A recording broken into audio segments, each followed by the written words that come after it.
Einleikur.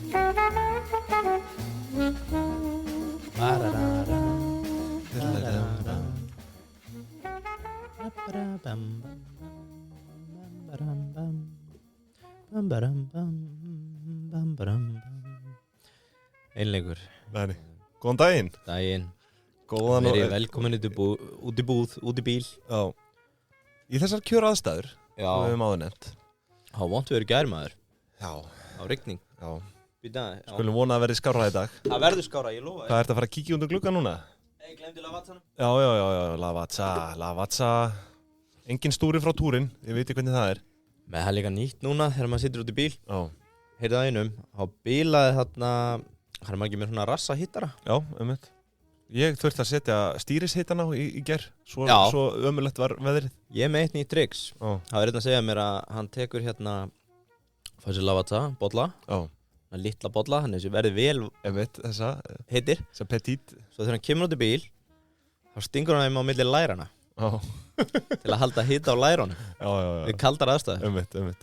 Og ég ætla ekki að segja að það séu kjöraðstæður til að drekka. Nei. En þær eru samþyktar. Já, gott húsráð. Já. Heyrðu, þetta var ágætis frétta vika. Já, algjörlega. Svo ég kvoti nú leif vinn okkur úr Chess After Dark. Skaðinn er að loka. Skaðinn? Hann kallaði það ekki spaðinn, skaðinn. Já, það var svona eitt af því sem bar hæst. Já, ég held, er það ekki bara efni í auka þátt? Við þurfum aðeins að rúlla yfir það. Já, jafnvel að við færum hann undir þennan gjaldþrota special, sko. Já. Sem að við höfum verið að ræða. Já, er þetta komið á sömu blaðsíðu í bókinni og Vá og Munk og... Já, það var allavega ekki einn stórt gjaldþrot, en þetta er svona... Sko, þetta var svona smá epic fail. Að fyrstu tölum að dæma, þá leiti þetta ekkert svo illa út 2020, sko. Nei, það var náttúrulega verið að dæla þarna... Inn hlutafé, sko. Það er hérna samkvæmt... Ertu semst að segja mér að þetta hlutafé fór inn í ofnin með pítsunum og brann upp?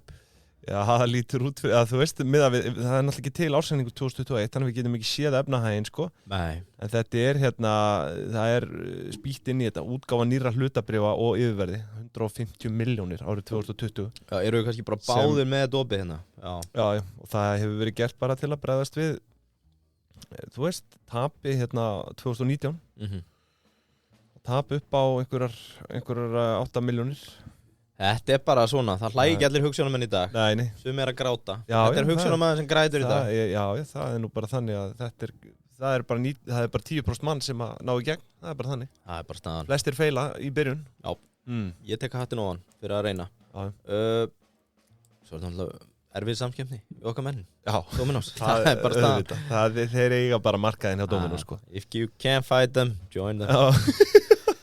Hann reyndi þannig. Já, ég get betur tekið hennar pening bara og sett í hlutabréf Dominos Worldwide. Já. Við erum enn að bíða eftir að Dominos fara á markað. Investin á sig. Heyrðu, ég er nú bara með léttmeti í dag.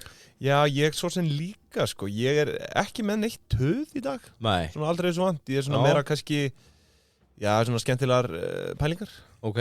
Varðandi norska olíusjóðinn. Já, hann er skemmtilegur. Já.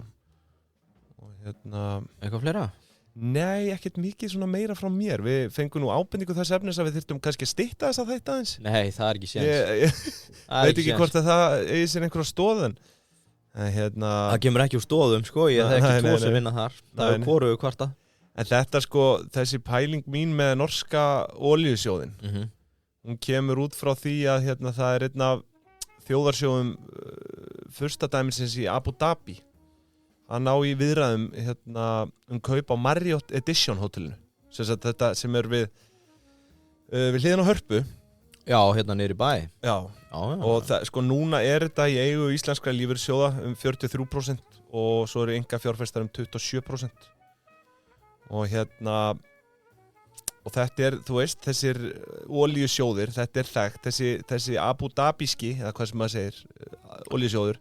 Já. Þetta er einhverjir 103 milljarðir dollara og og þá náttúrulega datt mér í hug að fara á stúfan aðeins og maður var nú sjálfur verkefni þennan norska olíusjóð á sínum tíma þegar ég var í verkfræðinni í HR. Já, þú gerði það? Já, gerði svona ritgerð einhverja. Já, þú fórst í private school? Já, það má segja það. Þetta var í rauninni einhvers konar, já, bara 10-15 blaðsina ritgerð, ég manna ekki, svo einhver kynning á þessu og bla bla bla, en hérna, sko, þú veist, í rauninni nóg með það að þessi olíusjóður frá Abu Dhabi vilji kaupa Marriott Edition. Það bara flott, það var í stemning, sko. Já. En þessir olíusjóður eru náttúrulega þekktir fyrir að allokata eignum bara út allan heim, skilurðu. Og nú náttúrulega stærsti þjóðasjóður heims norski olíusjóðurinn. Já, rétt. En það truflar mér rosalega að Wikipedia segir ekki. Wikipedia setur norska olíusjóðin nummer 2. Setur kínverska efst og ég man að þetta var einhver, þú veist, ég veit eiginlega ekki, það segja allar síður að norski sé svo stærsti. Já. Nema Wikipedia. Og þau segja norski. En Wikipedia nota bene ekki. Það má ekki vísa í Wikipedia í svona lærðum greinum eða hvað sem þetta heitir. Ég var einmitt að hugsa daginn, sko. Maður hefði ekki komist í gegnum háskólan að vitna í Wikipedia. Nei. Hér eru við að babla einhverju fokkin hlaðvarpi viku eftir viku. Ég held ég hafa aldrei verið jafn mikið á Wikipedia. Hvenær fáum við aðhald? Hvenær mun einhver segja bara, heyrðu, ég samdi þessa þvælu sem þú tókst af Wikipedia. En það kemur að því. Það er talað hérna Kína, sko, en þetta er vissulega, sko, já, heyrðu, nú skil ég þetta. Þetta eru samanlagðir sjóður hérna. Noregur náttúrulega bara með 1 þjóðasjóð.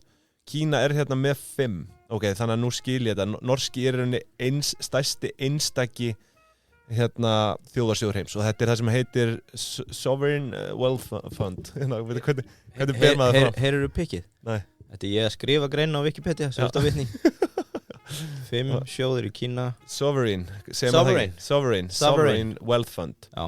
Og þetta rauninni bara þjóðarsjóður, þetta auðlindarsjóður í grunninn, skilurðu. Já, ég held að Bjarni sé búinn að tala að gera þetta á Íslandi í svona 15 ára. Já, það verður aldrei, sko. Því ég búinn að, þetta náttúrulega í alvörun eina viti, sérstaklega þegar þú ert með ég að tuða smá núna. Okay. Sko, ég byrjar að tuða. Ég ætla að segja, þetta jafn gott loforð og Reykjavík lofaði að börn komast inn á leikskóla við 12 mánaða aldur, sko. Þetta svona equal sjallarnir að lofa þessum þjóðarsjóð og hinnir samfó jafnfylkingin að það einmitt búið að tala fyrir þessu bara síðan ég byrjaði að fylgjast með hagstjórn og bara pólitík, sko. Og nú svo sem ég ekkert eitthvað djúpur þar, en þú veist, ég hef mína skoðanir, en þetta auðvitað eina vitið að vera með einhvers konar sjóðarþjóð, eða þjóðarsjóð. Sjóðarþjóð? Já, ég ánægður. Þjóðarsjóð. Þá sérstaklega þegar við erum að ganga á auðlindir sem að, þú veist, eru þrjótandi. Og, þú veist, í rauninni má líta á til dæmis sjávarútveg. Þetta í rauninni, þetta ekki, þú veist, þetta í rauninni óþrjótandi auðlind svo lengi sem þú ert auðvitað með, þú veist, einhvern kvóta. Fiskarnir fjölga sér og jari. Gott og blessað. Svo ertu með orkuna, við erum með endurnýjanlega orku, þú veist, það er alltaf talað um það. Þannig að það ekki þrjótandi, þú veist, ekki þannig. Svo erum við með snýst alltaf ábyrga nýtingu. Já, en svo laumu pjessin í þessu og það ferðamannainaðurinn, sko. Já. Og það þarf að allokata einhverjum pening frá því í einhvern svona þjóðarsjóð til að bara halda við innviðum, skilur við, horfa á vegakerfið á landinu. Þetta þrjótandi auðlind að því leitinu til að, þú veist, ef að Íslandi bara orðið eitthvað ruslakista, þá hætti að ferðamenn að koma í það, sko. Og þú veist, og það þarf að sinna þessu. Ég vil þarf lítið til að við séum dottnir í tuði. Já, sko, það var að koma grein rannsókn, held ég, á Fréttablaðinu í vikunni að Íslendingar nei, ég ekki með þetta. Það var eitthvað með hvað mörg prósent þjóðarinnar var í mótvættin gjaldtöku á ferðamannastöðum. Og ég var að hugsa hvaða máli skiptir að hvað okkur finnst það. Þetta snýst það að ferðamennirnir sem að koma ykkar borgi fyrir þetta. Og ef við komumst að því að 99% af þeim vil ekki borga, þú veist, þá hættir að koma, þá myndi ég skilja að við séum, ok. En af öllum þeim ferðamenn sem hafa komið, sem ég kannast við og hefur farið þó nokkra ferðir með Kana, það bara fullkomlega eðlilegt að borga fyrir að fara á flestar af þessum gersemum. Algjörlega. Þannig að það þótt einhverjum Íslendingar vil ekki borga fyrir þetta. Who cares? Það kannski einhver atkvæði. Klálega, þetta náttúrulega bara eins og ég segi, þetta á að koma úr vasa þeirra sem að nýta auðlindina, skilur við. Sammála. Bara eins og með, það ekki verið að skattleggja almenning í Noregi fyrir olíu, þú veist, það bara verið að skattleggja olíufyrirtækin og annað, sko. Þessar auðlindir. En allan, ég ætla aðeins að dreipa á þessu sjóð fyrir ykkur sem ekki vitið hvað þetta snýst að þá þessi norski olíusjóður sem sagt, já, þetta í rauninni, við vorum að koma staði hérna í beinni, þetta stærsti þjóðsjóður heims. Nú, sjóðurinn, hann á í sko 9.338 skráðum fyrirtækjum, þar á meðal Apple, Microsoft, Nestlé, Samsung og fleiri risum. Og þú veist, augljóslega þá 9.334 í viðbót. Já, þetta svolítið svona, þau hafa tekið þetta til hins fylsta að dreifa ekki öll ekkinu sem körfunni. Og þetta sko, þetta í 70 löndum líka, sko, þessi hlutabréf. Þannig að, og sko, sjóðurinn á rúmlega 1% í Apple. Já, og hérna, ekki Apple, hvað, fór það ekki yfir 3T, sem sagt, $3 trillion.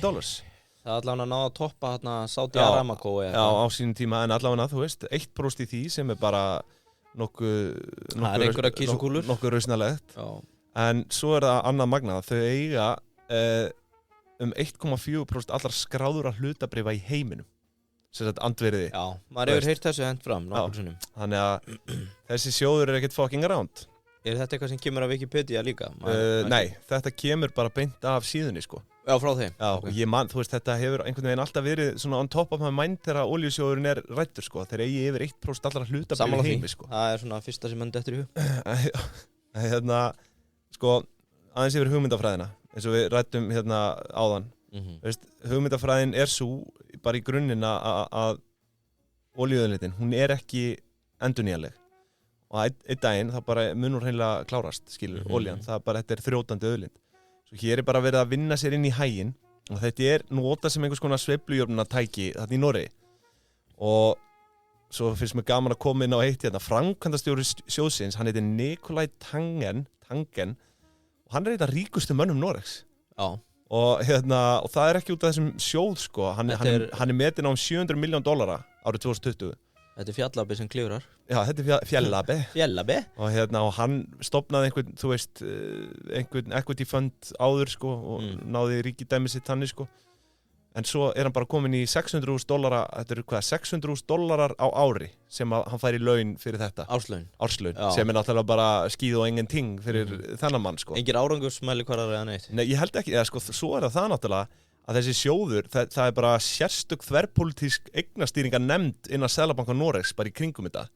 Þú veist, og þetta og þegar ég segi þverpólitískt, þetta bara, pólitíkin kemur sér ekkert, þú veist, þingið hefur ekkert með þetta að segja, sko. Nei. Þú veist, þetta bara, það mjög gott. Það frá 1998, sko. Það þú veist, það hefur haldið þeim frá þessu, sem lengst. Það hefur ríkt einhver óánægja einmitt, þú veist, því að þá þetta orðið einhvern veginn bara svona farið að snúast pólitík og við viljum það ekki, við viljum frekar að þetta sé einhver hagstjórn auðvitað, skilur, sem að veit nú ekki hvort ég myndi hleypa Ásgeir í þetta en en þú veist, allavega þverpólitísk nefnd sem gott og þú veist, þetta svona þú veist, það ríkir einhvers konar ríkiskapitalismi þarna í Noregi, sko, sem stefna sem að þú þekkir. Jú, fjallabarnir. Ég bjó í Oslo. En þetta held ég bara mjög sniðugt, en til að fara aðeins yfir hérna hvernig tekjurnar koma. Þetta í gegnum svona olíuskatt og útgefin leyfisbréf til borunar og svo það arðgreiðslu frá olíuframleiðendum en hérna Equinor, áður Statoil. Ég vissi ekki eins og það væri búið að breyta nafn. Ég man alltaf eftir gamla Statoilin, sko. En það, sem sagt, gamla Statoil, Equinor, í 67% eigu norska ríkisins. Og þaðan að renna arðgreiðslur í olíusjóðin og þannig að þau að fá náttúrulega gríðarlega tekjur en sömuleiðis að allokata öllu fjármagni bara í eignasafnið. Og það hægt að sjá ef þið farið inn á norska olíusjóðin, hérna, það heitir nbem.no, þá hægt að sjá bara live update á stöðu sjóðsins og ef við förum aðeins í það þá þetta sem sagt tæpir 12 billjarðar norskra króna. Já, milljarðar. Nei, billjarðar. Okay. Það eru 12.000 milljarðir. Já, ok. Norskra króna. Já. Íslenskum krónum þá þetta 163 billjarðir sem eru 163.000 milljarðar. Kemur orðið biljard af þessu? Sko, billjarður í rauninni það sem heitir trillion í bandaríkjunum. Já. Þú veist, á ensku. Þá kemur biljarður örugglega ekki þaðan. Já, en til að setja þetta fram bara í dollarum sem að gefur alveg einhverjum gleggri mynd á þetta, þá þetta sem sagt 1.2 trillion dollars, sem sagt 1200 billion dollars. Billjarðar, Nei, trillion. billion er milljarður. Já, Þetta er svo steikt í íslenskunni. Billion er milljarður, trillion er billjarður. Og, já, Skemmtilegt. eða billjón, ég geti verið að rugla. Já, Þetta er 12 billjónir. Já, Ok. billjarður er svo fyrir ofan. Já, fyrir ekki, þetta er 12 billjónir norska króna, held ég. Vá, það er langt sem Ja, ég var í þessu. allt í góðu. Já. En þetta er auðvitað alveg ævintýrlegar upphæðir. Segjum sér svo að norska ríkið bara myndi ákveða í einhverju flippi að greiða þetta út til bara þegna. Þá væri þetta með rúmlega 5,5 milljónir manns 2,18 milljónir norskra króna á haus sem að gerir tæpar 30 milljónir íslenska króna. Þannig að hver norðmaður er í raun milljónamæringur og þetta sagði hann í TED-fyrirlestri hann Alveg rétt, þetta hann eða sem sagt framkvæmdastjórinn. Er þetta nettó skuldasta, eða þú veist, þetta er þá nettó eignastaða sjóðsins Já, og það er ekkert verið að taka tillit til Ég veit ekki hvort að þið sé að skuldsetja eitthvað sko. Þau þurfa þess ekkert sko. En er það eitthvað að taka tillit til Noreg sem land og þjóðar þá líka? Þú veist, ef við gerum samanburðin hérna á Íslandi þá erum við ekki með sjóð því að Bjarni er ennþá á lónum Sjallarnir og þá myndum við bara horfa á enn Ísland nettó skuldarstaða. Eru við Íslendingarnir, skuldum við þá ekki eitthvað per haus? Jú, í raun. Já. Þannig að þetta er svona bónus og hana hjá þeim. Já. Við tökum þetta. En þetta er 30 milljónir á haus með að við 5,5 milljónir manns. Þetta er fínt. Og en þetta er náttúrulega, þú veist, þessi sjóður, það ríkir rosa mikið svona, sko, norðmaðurinn hefur skoðanir á þessu, þú veist, það má bara helst ekki treyfa við þessum sjóð nema í einhverju krísum, sko. Og það er til dæmis, þetta er eins og ég segi, nota til sveiflu jöfnunar auka og þetta er að sjálfsögðu eitthvað sem við á Íslandi getum alveg vel þegið, sko. Já. Við erum náttúrulega með mikla hagsveiflur hér sem er hægt að fletja auðveldlega út í Noregi bara með smá innspýtingu inn í kerfið og hvernig sem það er, sko, úr þessu. Ég er ekki frá því að hún Solla sem klippur okkur neðri, hún hafi verið að segja mér, hún bjó í Noregi í hrunnu og sjóðurinn steig inn og hendi smá cash inn í hagkerfið og jafnaði þeirra sveiflur, sko. Þannig er þetta. En allavega, ég ætlaði bara svona rétt aðeins að dreipa á þessu og ég vona að þið hafi haft gaman og einnig nokkuð gagn af þessu. En við verðum samt að minnast á það núna að við erum konum með glænýjan samstarfsaðila. Og það er Baka Baka, Gústi vinur okkar hjá Baka Baka. Hann var nýlega að opna matsölustað og bakari, Bankastræti 2. Þetta er það sem að gamla lækjabrekka var til húsa. En nú er þetta, hvað segirðu? Ég gekk aldrei þangað inn, en ég er búinn að fara 2 ári Baka Baka. Þetta er einmitt, þú veist, þetta er bakari á daginn, veitingastaður á kvöldin og ég einmitt farið á þetta nokkru sinnum og þessar súrdegspítsur hana, þetta er bara frá einhverju annari plánetu, sko. Líklega besti súrdegsbott sem ég hef smakkað og nú er ég mikill maður súrdegsins, sko. En svo er þetta náttúrulega líka bara, þú veist, bakari og sjálfsögðu gjössalega fullkomið viðbót í föstaskaffið á vinnustafnum og bara með hlustun á þennan þátt. Koma við í Baka Baka. Koma við í Baka Baka. Upp á vinnustaf. Kíkja á hann Gústa. Og við ætlum að taka upp tónlistamindbandu honum. Já. Við lagið Bara Bara. Geturðu sett á það? Bara ba. Ertu að tala um það? Nei, sett á það. Hvað er með síman? Nei, það. Jú, þetta við verðum að spinna í byrni. Sett á Bara Bara. Já, ok. Á meðan, sko, þá get ég sagt þér það. Má sjá, við klippum þetta þá bara hérna aðeins til. Er það bara beri? Já. Já, þetta hérna. Já, sett á. Já. Sérðu, þannig erum við að lappa inn á Baka Baka. Og Gústi hann lítur upp. Og þetta er auðvitað geðveikt. Já, við svo byrjar. Og í staðinn fyrir að segja Bara Bara og segja allir Baka Baka. Og þetta fyrir á. Já. Baka Baka. Og þannig Gústi, hann er að hendi okkur pítsum. Baka. Já, þetta er auðvitað geðveikt. Herðu, Baka. Kæra þakkir fyrir samstarfið, þvílík byrjun á samstarfið. Já, og það er tónlistamindband á leiðinni. Heyrðu, ég henda okkur yfir í... Já, þú ert með einhvern móla. Sko, hvort viltu iðnaðarmannin eða sögu Luigi Lavazza? Sögu Lavazza. Já, ég skal reyna að hafa hana snögg át, því að við erum líka með milljónamæringu vikunar. Já. En Luigi Lavazza, sem er sem sagt, þú veist, við erum bara að fara back to the roots, við erum að kynna okkur af hverju það er enginn í dag stúrinn frá túrin. Já, einmitt. En það var ekkert alltaf þannig. Fólk er mikið búið að vera að velta þessu fyrir sér. Já. Hugsa bara, hvernig í anskotunum getur enginn verið stúrinn frá túrin? Já, og við vitum öll í dag að það er út af Lavazza. En svo við förum algjörlega aftur til baka, þá var Lavazza stofnað árið 1895 af Luigi Lavazza sem fæddist árið 1859 og því orðin hvað gamall, Arnar?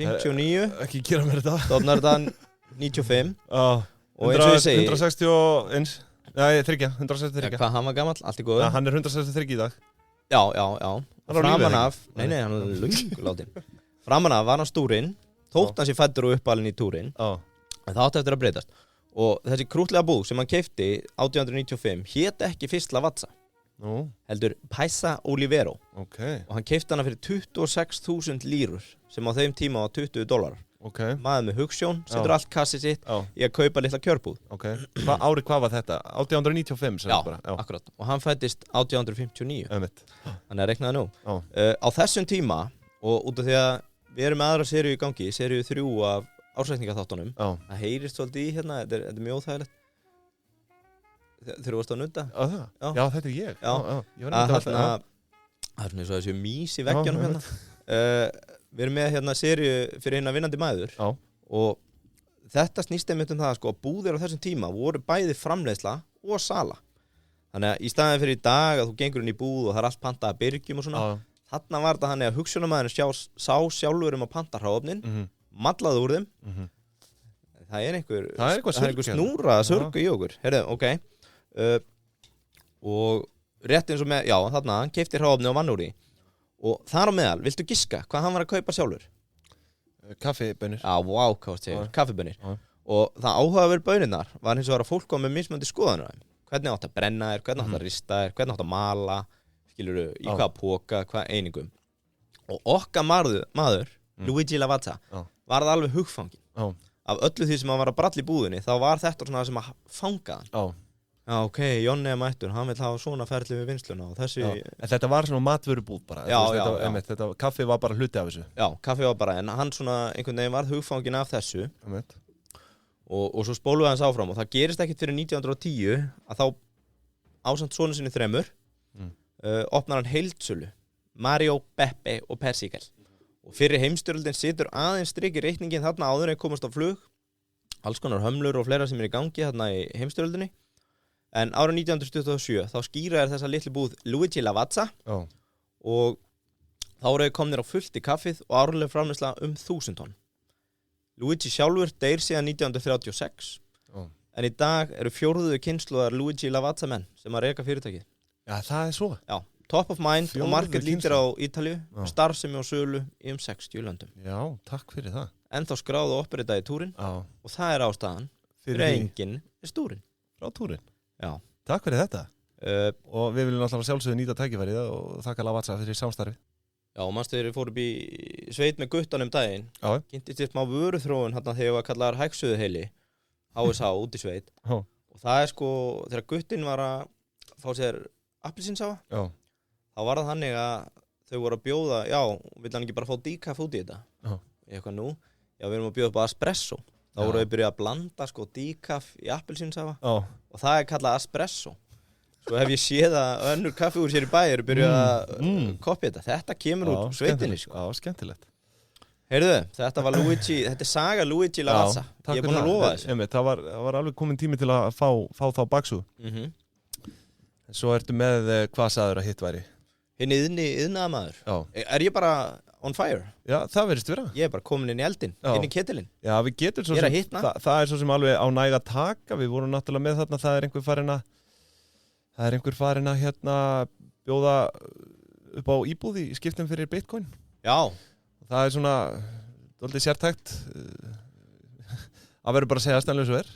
Er þetta ekki hérna á Íslandi eða? Jú, en þetta er greinlega hugsjónamaður, hann sér að það er einhver botn núna í gangi. Og hann er að bjóðast til að selja hana fyrir Bitcoin, ekki? Jú. Þannig hann tekur við, Þetta er svona nýjung, sko, við hefum ekki séð þetta hér. Var eitthvað verð á þessu? Nei, ég man það ekki. Ég bara svona sá þetta út undan mér. Já. En þetta er náttúrulega, þetta er sannlega hugsjónamaður. Ég líka, sko, rafmyndapingjan. Við höfum nú reglulega verið með hérna fréttir á rafmörkuðum. Og það er eiginlega bara búið að vera blóðbað í gangi. Ég held séu núna 3 eða 4 sjóðir / bankar núna að fara á hausinn. það sláturinn og við gerum því kannski skil næst eitthvað skemmtilegt fyrir að gerast sko, en þetta eru Celsius og eitthvað fleira sem við erum búin að koma inn á þannig að úr rafheimum ef við ekki bara fara í Já, en talandi sko myndir Ok, tökum myndina Nei, talandi myndir, við verðum að tala eina mynd hérna og það náttúrulega nýr samstarfsaðili hjá okkur líka sem hérna Landsbankinn og það náttúrulega alveg gífurlegur heiður að fá inn hérna Landsbankann sem samstarfsaðili og þau eru einmitt með aukakrónunar sem náttúrulega mynd þetta þetta Kaspak-kerfi eins og við komum inn á síðast og þetta í rauninni ósköp einfalt ferli þú velur kreditkort frá Landsbankanum sem að safnar aukakrónum og aðtöða þú þarft ekki að vera viðskiptavinu bankans til að sækja það þetta kreditkort það safnar svo aukakrónum af allri innlendri veltu og enn fleiri aukakrónum þegar þú verslar af samstarfsaðilum aukakróna og það yfir 250 aðilar sko Veistu hvað maður segir við þessu? Þú græðir með að þú eigið pening í raun en svo líka, þú getur notað þessar hérna, þú veist, þessar aukakrónur einmitt, þetta 250 samstarfsaðilar það verið að kaupa rafskútur og allt það er hægt að sjá þetta inn á aukakrónur inn á Landsbankanum Hinn hagsýna húsmóðir það er hægt að sjá vinsælustu vörur sko Frúin Ég fór að segja henni að við varum komin í samstarf Hún sagði djöðlir vittleysi Ég er búin að vera að nota þetta hérna í 4-5 ár Og veistu hvað triksið er? Það er að kaupa jólagjafna fyrir þetta Já, einmitt Safnar yfir ári Já, þau ringja líka út í fólk sem á aukakrónur jólin sko. Þetta er alveg bráðsniðut sko. En það er svona sérstætt úttæktakort sem að þarf að panta í gegnum hérna, já það bara síðuna eða appið og hérna og hér eru 66.000 viðskiptavinir sem að nota þessar aukakrónur svo að þú veist ekki best að heyra bara beint í unnu Jú, svo það, unna í bankan Senda bara beint á unnu Bara beint mail En já, bara ekki láta þið vanta í þetta partí og þetta eins og ég segi, bara alveg þrælsniðut sko Já Kannið þetta, Landsbankinn, thank you very much Aukakrónur Breytum aurum í krónur Heyrðu, úr hérna rafheimum yfir í hvað getum við sagt, eitthvað fysiskt eitthvað sem við getum gripið í Já, svona fungible Já, og þetta er náttúrulega eitthvað sem ég búin að lofa afmælisbarni dagsins, Þorvaldi Björgvin sem hinn iðnaðarmaður, það liðurinn og ég ætla að reyna að vera með þetta svona mánaðarlega taka helstu hrávörur fyrir smiði og iðnaðarmenn sem að hlusta til að halda þeim á tánum svo ég sé ekki hérna byggja hús og palla og gera gott fyrir okkur í samfélaginu og vera ekki með verðin upp á 10 Hann á austan valdi Þorvaldur Björgvin og það einmitt talað það sko hann með svo mikið verkvit að sýningin í höllinni heitir verk og vit í höfuð á honum Já, það svo Hefur ekki heyrt verk og vit? Jú Það er svona, er þetta ekki ráðstefna? Jú, sko hans austfirska verkvit orðið það þekkt hér á landi að það var búin til ráðstefna sem heitir verk og vit og því hann með bæði og ég með hvorugt Já, ég með hvorugt en hann með verk og vit og stundum ertu með verk, stundum ertu með vit hann með verk og vit Já, flott En það var ekki alltaf þannig, hann var upprunalega Valdi Bakari Hefur ekki aðeins að taka sögu hans eða? Nei, svo kom Valdi Smóker, það var svona bad boy tímabil En í dag hann Valdi Smiður sko, og það það að hann kemur verkið og vitið Og fyrir hotnið, hinn iðnaðarmann þá ætlum við að taka verð á timbri og sementi Og það hefur nú ekki vantað æsi fréttirnar þegar verða á hráurum ríkuru Sérstaklega núna nýverið Já, og svo það hitt, það nefnilega, það fylgir ekkert alltaf sögunni þegar þetta fer að lækka og það svolítið skemmtilegt að við erum mjög obsessed á olíunni enda bensínlíturinn sem snertir okkur mjög beint Svo ég var búin að gleyma því, ég ætla að taka það fyrir í þessari viku Olíuverðið? Já, ég ætla að koma með töð í dag sko Já Þú veist, það er náttúrulega að skila sér aldrei Með mig, hefur ekki bara að leyfa bílgreinasambandinn að sjá það í kvöldfréttum Jú, skulum bara gera það eins og þeir gerðu Þetta er eins og með þarna sem við ræddum síðast þarna formann foreldra gegn áfengis þetta er bara svona gott að hafa einhvern talsmann í þessu Já, hann er það klálega sko en það hefur enginn verið að tala fyrir verðbreytingum á timbri eða sementi eða steypu Runólfur Ólafsson Já, hann er reglulega þarna Er enginn talsmaður þess eða? Ekki fyrir timbur sko, en að þú mátt verða talsmaður hins iðnaðarmann sem að koma hérna af og spurningin er bara what's the fucking price of lumber til að gera þessu smágrein verða á timbri þegar allt var tjúlað fór hæst í apríl 2021 í $1,286 Já, á fyrir 1000 borða fet þú veist, 1000 1000 board feet. Ég Er hringdi það ekki samt svona bara ílengja eða svona? Jú, þetta er bara eitthvað fet og þetta er sko vandamáli hérna við hennan fyrsta lið hjá mér, fyrsta drullið, er að ég er að taka þetta frá Chicago, Mercantile Exchange, sem er ráur markað sem uppfærist daglega frá Bandaríkjunum. Evrópa er hins vegar stendur svolítið saman og er í eigin timburkurli og mixi. Já, með cubic meters. Já, þannig að minn innherji úr timburmarkaði, hann talaði að við erum ekki að tala þetta í fettum, heldur tölum í rúmmetrum. Já, rúmmetrum. Og oftast tala bara að kaupa 1 timbur af rúmmetr. Síðustu verð hjá honum voru 350 evrur á rúmmetrin. Okay. Þetta er óþólandi hvernig kanin er alltaf með aðrar mælieiningar. Þetta er alveg ferlegt. Og já, þetta stendur í dag í $635. Fór hæst í 1286. Ég ætlaði bara að leyfa þér að reikna prósentu lækkun á því. Já, bara góð helmingun hérna. Alveg allavega. Já, og En sko þetta er ekki sambærileg eining, skilur. Þú getur ekki sett kubikmeter í sama 1000 fet. Jú, þetta konvertar 1000 board feet konvertar yfir í 2,35. Já, 2,35. Square feet. Þetta er mælt í, skilur. Það sem ég ætlaði eins og að láta fylgja sko, verð á timbri er búið að lækka 18% á þessu ári. Þannig að þetta toppaði sig algjörlega þarna í apríli fyrra. Við höfum ekkert síðan það, því að lækka. En þetta er að lækka. En fréttakotni er að nú er búist við að fara aftur að hækka. Það er svo.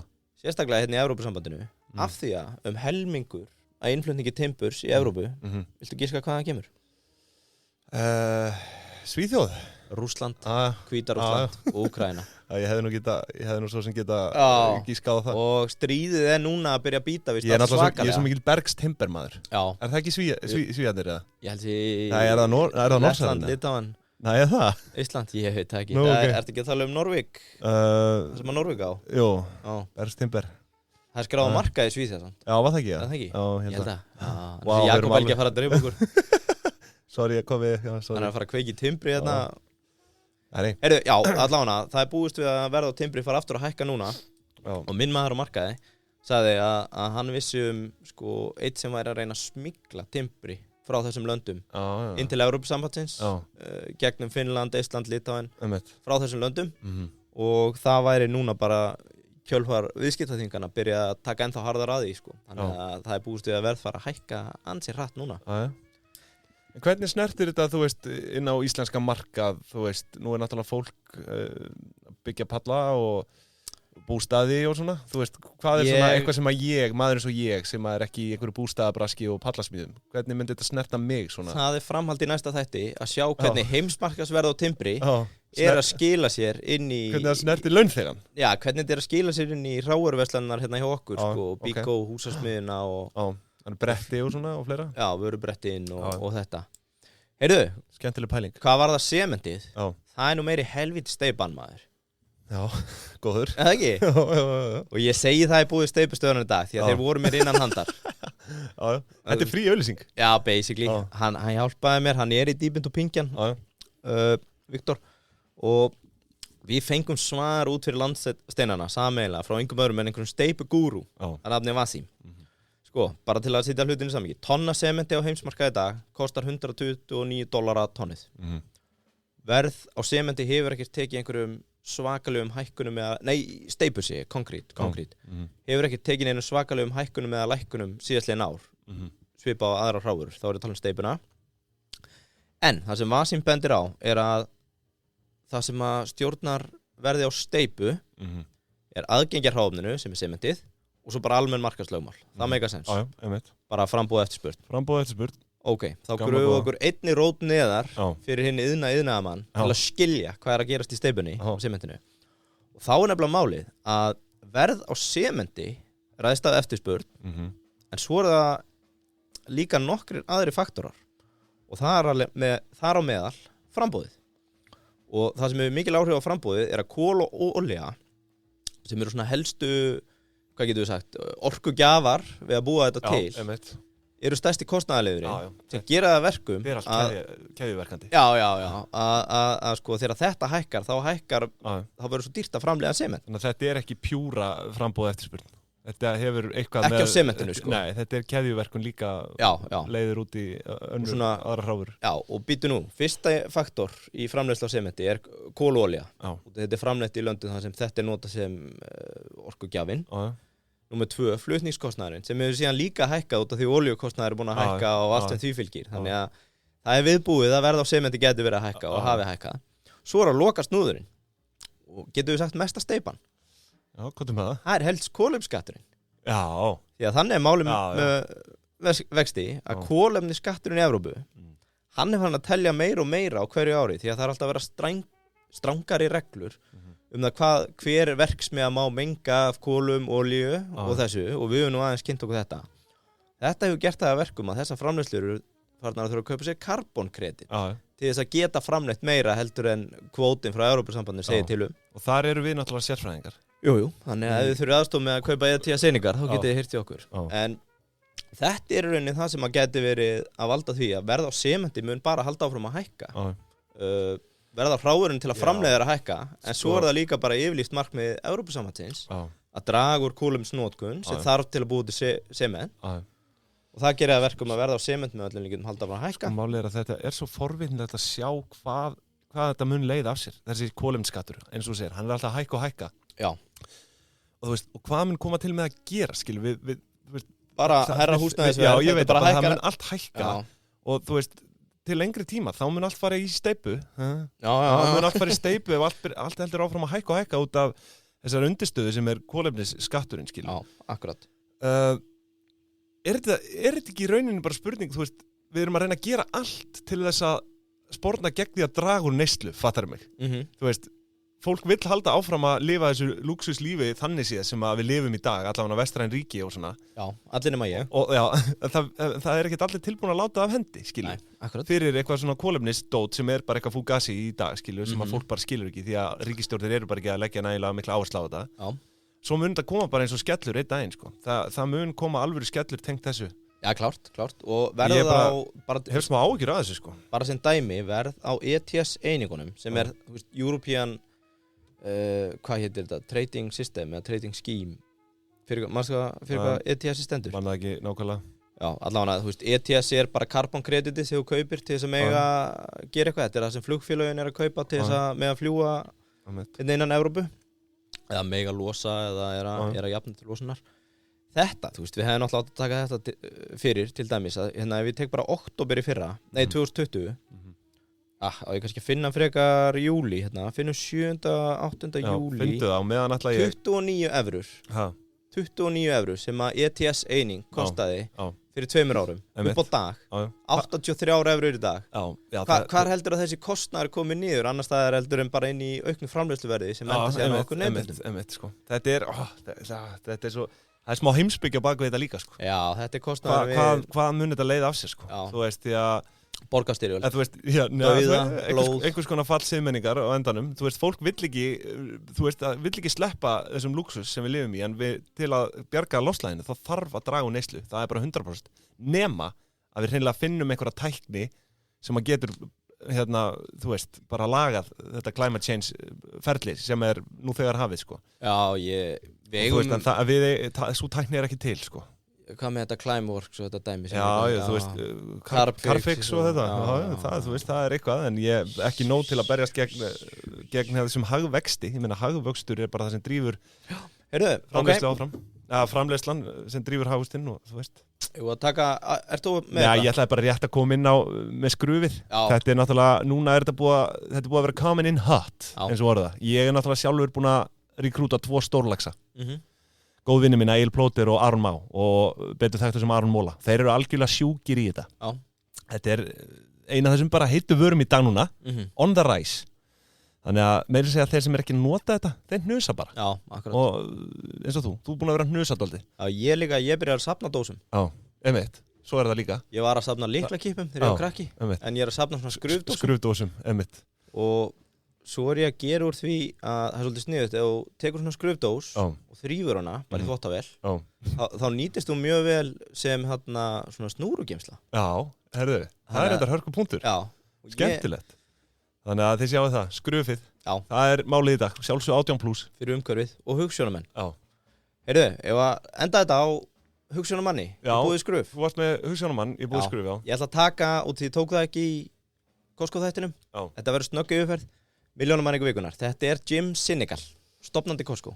Já. Meðstofnandi Costco. Einmitt. Þeir voru 2, en mér fannst hann bara skemmtleri. Já. Og áður en lengra er haldið, ætla ég bara að biðja fólk um að stoppa og googla hann. Þetta er 1 stykki ánægða gaur, þegar þú sér mynda á honum. Jim Sinegal. Ertu búin að googla hann? Nei, ég er að því núna. Jim Sinegal. Sko, skemmtilegt og ekki skemmtilegt. Hann var ekkert að braska út skólagönguna. Nei. Það er ekkert á honum að hann hafi verið að selja sálu sína fyrir eitthvað lítið kast til að komast að stað. Já, hann er skælbrósandi þessi.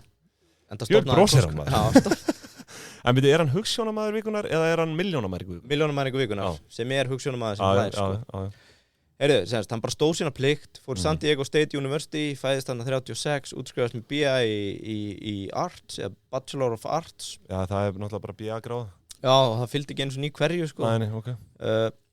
Fyrsta vinnan hans, 1955, er í Fedmart, sem var bara kjörbúð í Bandaríkjunum. Og hann byrjaði rauninni bara svona sem pókastrákur, sem er, held ég bara, konsept sem að við höfum ekki þekkt á okkar ævi. Nei. Jöfull myndi ég borga fyrir að lappin í hagkaup. Já, ég hef og samt... þetta væru fyrstu störfin hjá einhverju liði, að það er að tína í pókana, sko. En þetta er svona started from the bottom, sko. Já. Þú komst ekki einu svona á kassan, sko. Nei, hann Þú varst byrjaði bara þarna. settur í pókana. Já, byrjaði þarna, Já. vinnu sig upp í það að verða yfirmaður, eða vice president yfir innkaupum og rekstri hjá Costco. Það hefur nú tekið einhver ár. Já, og sko, við erum talað þarna frá 55 og hann er innan Fedmart, segi ég. Innan Fedmart til 1977, þannig að hann tekur góð 22 ár þarna. Árið 1977 söðlar hann aðeins verður yfirmaður hjá einhver öðru, eitthvað Price Company og svo var það í 2 ár, svo frá 79 til 83, þá var hann í eigin rekstri. Það sem hann var einhvers konar milliliður eða sölumaður fyrir matvörur. Átta mikið á því, hann var einhvers konar broker / salesman fyrir, hann er verið bara með eitthvað insight og gæti hjálpað. Allavega gerist þarna árið 1983 að hann og þessi BSF frá Seattle stofna saman Costco. Og ég sagði það í þættinum að þeir bjuggu til það módel með membershipið sem er því miður ekki alveg rétt. Fedmart bjóð til þaðan kemur hugmyndin. En hann tók það á næsta level því að það sem Fedmart gerði var að þær rukkuðu bara $2 fyrir eitthvað membership fee og það var meira bara svona þetta er sniður, eitthvað svona flott fyrir okkar fólk. Ég veit. Hann gerði bara allt úr þessu að þú kemst ekki inn í búðina nema að vera hluta af þessu. Ég veit. Og sem sagt, hann vann undir manninn sem að stofnaði Fedmart, Sol Price, og það var hans læri faðir. Og þaðan tekur hann bæði konseptið með vöruhúsin og membership fee. Fedmart fór síðan á hausinn, en hann, Sol Price, hafði lent í hostile, fjandsamlegri yfirtöku, einhverju árum áður. Og tók bara kassið, stofnaði Price Club og fór í beina samkeppni við Costco. Þannig að læri faður og læri faður og læri sonur. Skemmtilegt. Þetta er, ég fæla bara gæsa á það að hugsa út í þetta. Bara þvílíkur hugsjónamaður, byrjar í pókunum. Já, vinnur sig upp. Og þetta er svaka. Elskaði retail, ástfangin af retail. Það er nokkuð ljóst. Og allavega það endað þannig að 93, þá var samkeppnin þeirra á milli honum svo hörð og Price var töluvert verri rekið, þeir saminast.